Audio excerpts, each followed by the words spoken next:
очень страшно, ребята. Keting deyapman.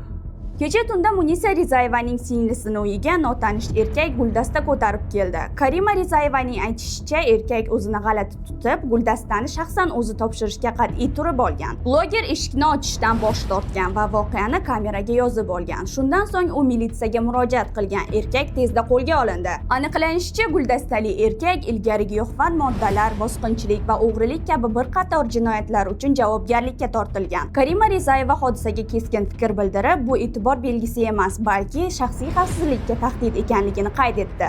Ta'kidlanishicha, gumonlanuvchi tomonidan avval ham bunday holatlar kuzatilgan. Obunachilardan birining so'zlariga ko'ra, videodagi erkak bir vaqtlar u bilan unashtirilgan, ammo uning psixotrop dorilarga o'tirib qolgani haqida bilgach, to'y bekor qilingan. Voqealar 2019-yilda yuz bergan, biroq ish sudga yetmasdan bostirilgan.